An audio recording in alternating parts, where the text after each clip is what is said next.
ಪ್ರಭು ಕ್ರಿಸ್ತನಲ್ಲಿ ಆತ್ಮೀಯ ಸಹೋದರ ಸಹೋದರಿಯರೇ, ನಿಮಗೆಲ್ಲರಿಗೂ ದೇವರ ವಾಕ್ಯಕ್ಕೆ ಸ್ವಾಗತ. ಇವತ್ತಿನ ದೇವರ ವಾಕ್ಯವನ್ನು ನಾವು ಲೂಕನ ಸಂದೇಶ ಅಧ್ಯಾಯ 4 ಇದರಿಂದ ಆಲಿಸೋಣ. ದೇವರಾತ್ಮ ನನ್ನ ಮೇಲಿದೆ, ದೀನದಲಿತರಿಗೆ ಶುಭ ಸಂದೇಶವನ್ನು ಬೋಧಿಸಲೆಂದು ಅವರನ್ನು ಅಭಿಷೇಕಿಸಿದ್ದಾರೆ. ಬಂಧಿತರಿಗೆ ಬಿಡುಗಡೆಯನ್ನು, ಅಂಧರಿಗೆ ದೃಷ್ಟಿದಾನವನ್ನು ಪ್ರಕಟಿಸಲು, ಶೋಷಿತರಿಗೆ ಸ್ವಾತಂತ್ರ್ಯ ನೀಡಲು, ದೇವರು ತಮ್ಮ ಜನತೆಯನ್ನು ಉದ್ಧರಿಸುವ ಕಾಲ ಬಂತೆಂದು ಸಾರಲು ಅವರು ನನ್ನನ್ನು ಕಳುಹಿಸಿದ್ದಾರೆ. ದೇವರ ವಾಕ್ಯವಿದು. ಪ್ರಭು ಕ್ರಿಸ್ತನಲ್ಲಿ ನನ್ನ ಒಲವಿನ ಸಹೋದರ ಸಹೋದರಿಯರೇ, ಇಂದು ಧರ್ಮಸಭೆ ಆಶಿಸುವುದು ಭಯಭಕ್ತಿಯುಳ್ಳ ಧರ್ಮಿಷ್ಠ ಕ್ರೈಸ್ತರನ್ನಲ್ಲ, ಬದಲಾಗಿ ತಮ್ಮ ಜೀವನದ ಮೂಲಕ ಸಾಕ್ಷಿಯ ಜೀವನವನ್ನು ನಡೆಸುವ, ಪ್ರವಾದಿಯ ಜೀವನವನ್ನು ನಡೆಸುವ ಕ್ರೈಸ್ತರನ್ನು.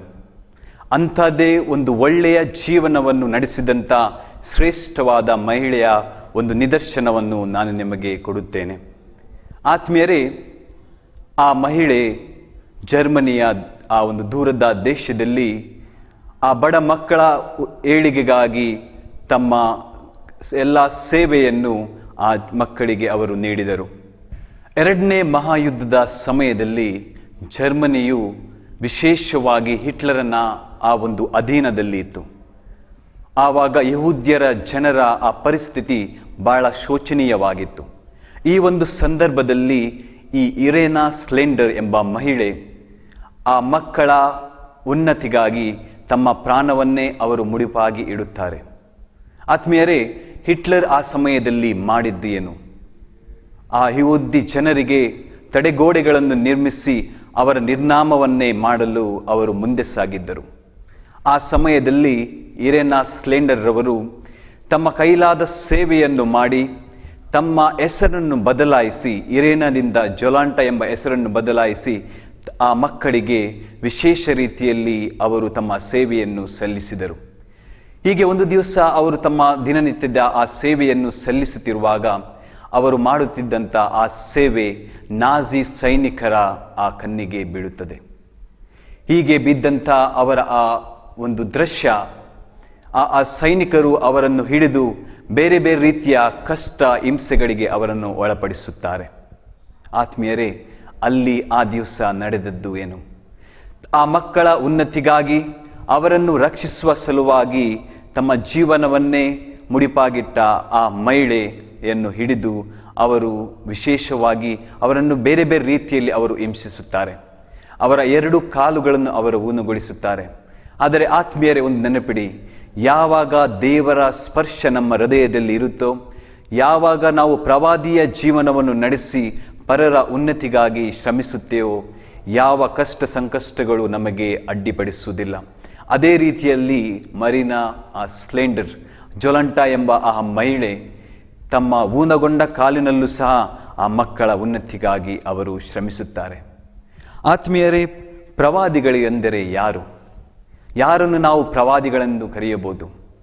ಜೊಲಾಂಟ ನಮಗೆ ಮತ್ತು ನಿಮಗೆ ಇರುವಂತಹ ಆ ಒಂದು ಶ್ರೇಷ್ಠವಾದ ಪ್ರವಾದಿ. ಮದರ್ ತೆರೇಸಾ ತಮ್ಮ ಕಾಯಕದ ಮುಖಾಂತರ ಪ್ರವಾದಿಯ ಜೀವನವನ್ನು ನಡೆಸಿದವರು. ಹಾಗಾದರೆ ಪ್ರವಾದಿ ಎಂಬುದರ ವ್ಯಾಖ್ಯಾನ ಏನು? ಯಾರು ದೇವರ ಪರವಾಗಿ, ದೇವರ ಧ್ವನಿಯಾಗಿ ಮಾತನಾಡುವವರು, ಅವರು ಪ್ರವಾದಿಗಳು. ಯಾರು ದೇವರ ಕೆಲಸವನ್ನು ಎಲ್ಲ ಜನರಿಗೆ ಅವರು ಮಾಡಿಸಿ ತೋರಿಸುತ್ತಾರೋ ಅವರು ಪ್ರವಾದಿಗಳು.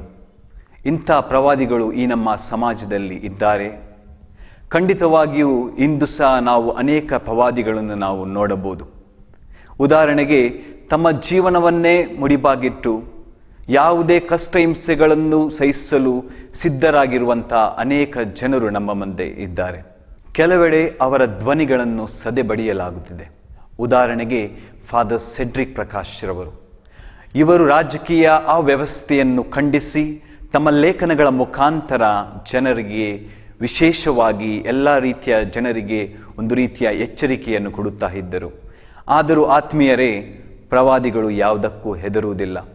ಕಂದಮಾಲಿನಲ್ಲಿ ದಿನನಿತ್ಯ ಹಿಂಸೆಯನ್ನು ಅನುಭವಿಸುತ್ತಿರುವ ಆ ಅನೇಕ ಕ್ರೈಸ್ತರು ಇಂದು ಒಂದಲ್ಲ ಒಂದು ರೀತಿಯ ಪ್ರವಾದಿಯ ಜೀವನವನ್ನು ನಡೆಸುತ್ತಾ ಇದ್ದಾರೆ. ಇನ್ನು ಕೆಲವೆಡೆ ಪ್ರವಾದಿಗಳನ್ನು ಕೊಲ್ಲಲಾಗುತ್ತಿದೆ.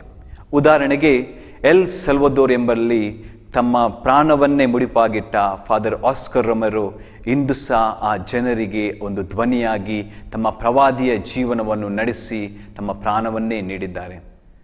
ಆದ್ದರಿಂದ ಆತ್ಮೀಯರೇ, ಪ್ರವಾದಿಗಳ ಧ್ವನಿಯನ್ನು ಕಟ್ಟಲು ಎಂದಿಗೂ ಸಾಧ್ಯವಿಲ್ಲ.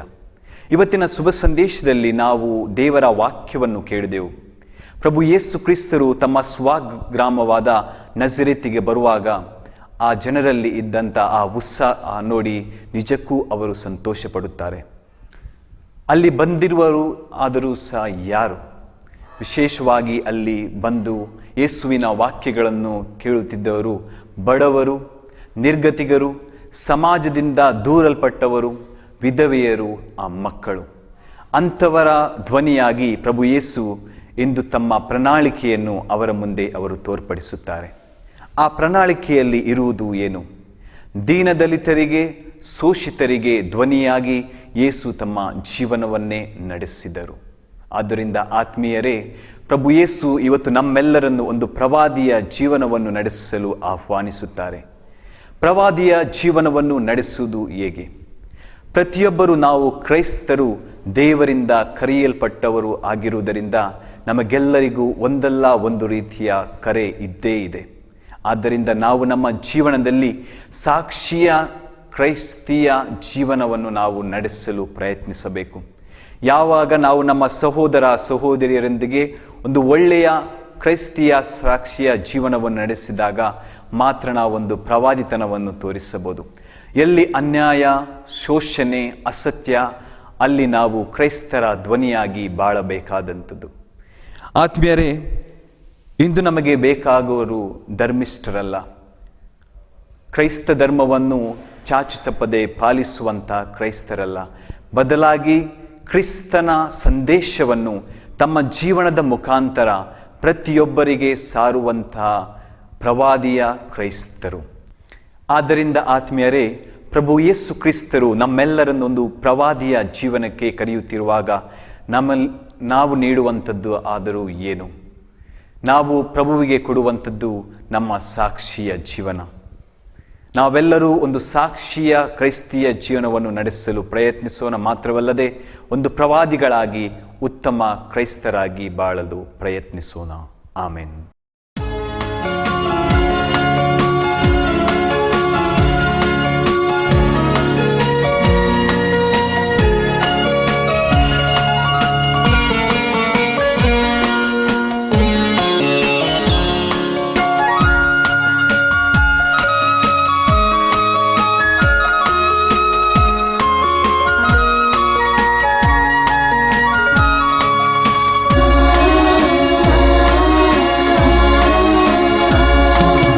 ಮನದಲ್ಲಿ ಭಯವೇತಕ್ಕೆ, ಎಂದೆಂದು ಕಾಪಾಡುವೆ. ನಾನೇ ಜೀವ ಮಾರ್ಗ ಸತ್ಯ ಎಂದು ನೀ ಅರಿತಿಲ್ಲವೇ? ಎಂದು ನೀ ಅರಿತಿಲ್ಲವೇ? ಮನದಲ್ಲಿ ಭಯವೇತಕ್ಕೆ, ಎಂದೆಂದು ಕಾಪಾಡುವೆ. ನಾನೇ ಜೀವ ಮಾರ್ಗ ಸತ್ಯ ಎಂದು ನೀ ಅರಿತಿಲ್ಲವೇ? ಎಂದು ನೀ ಅರಿತಿಲ್ಲವೇ?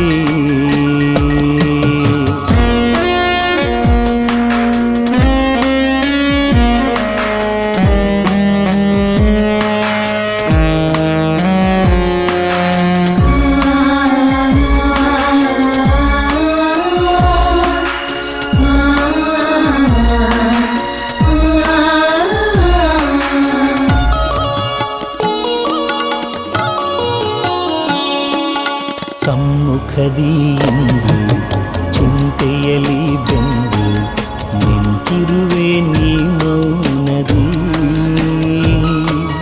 ಸಮ್ಮುಖದಿ ಇಂದು ಚಿಂತೆಯಲಿ ಬೆಂದು ನಿಂತಿರುವೆ ನೀ ಮೌನದಿ. ಈ ಮೌನವೇಕೆ, ಈ ಚಿಂತೆ ಏಕೆ, ಈ ಮೌನವೇಕೆ, ಈ ಚಿಂತೆ ಏಕೆ, ಧೈರ್ಯವನ್ನು ನಾ ನೀಡುವೆ. ಬಾಳಲ್ಲಿ ಬೆಳಕಾಗುವೆ, ಬಾಳಲ್ಲಿ ಬೆಳಕಾಗುವೆ. ಮನದಲ್ಲಿ ಭಯವೇತಕೆ, ಎಂದೆಂದು ಕಾಪಾಡುವೆ. ನಾನೇ ಜೀವ ಮಾರ್ಗ ಸತ್ಯ ಎಂದು ನೀ ಅರಿತಿಲ್ಲವೇ, ಎಂದು ನೀ ಅರಿತಿಲ್ಲವೇ. ಮನದಲ್ಲಿ ಭಯವೇತಕೆ, ಎಂದೆಂದು ಕಾಪಾಡುವೆ. ನಾನೇ ಜೀವ ಮಾರ್ಗ ಸತ್ಯ ಎಂದು ನೀ ಅರಿತಿಲ್ಲವೇ,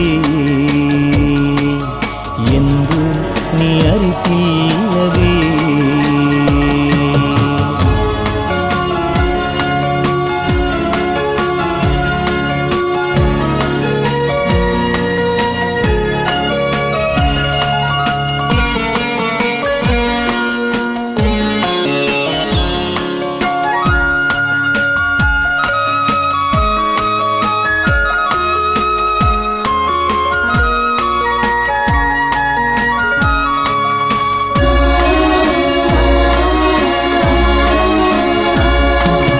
ಕತ್ತಲೆಯ ಮುಸುಕು ಕವಿದಿರಲು ಇಹವ, ಅದ ಮಧ್ಯ ನೀ ಹೋಗುವೆ. ಕತ್ತಲೆಯ ಮುಸುಕು ಕವಿದಿರಲು ಇಹವ, ಅದ ಮಧ್ಯ ನೀ ಹೋಗುವೆ. ಅಡಿಗಡಿಗೂ ಎನ್ನ ಚೈತನ್ಯ ತುಂಬಿ, ಅಡಿಗಡಿಗೂ ಎನ್ನ ಚೈತನ್ಯ ತುಂಬಿ, ಆದರಿಸಿ ನಾ ಪಾಲಿತೆ. ಬಾಳಲ್ಲಿ ಬೆಳಕಾಗುವೆ, ಬಾಳಲ್ಲಿ ಬೆಳಕಾಗುವೆ. ಮನದಲ್ಲಿ ಭಯವೇತಕೆ, ಎಂದೆಂದು ಕಾಪಾಡುವೆ. ನಾನೇ ಜೀವ ಮಾರ್ಗ ಸತ್ಯ ಎಂದು ನೀ ಅರಿತಿಲ್ಲವೇ, ಎಂದು ನೀ ಅರಿತಿಲ್ಲವೇ.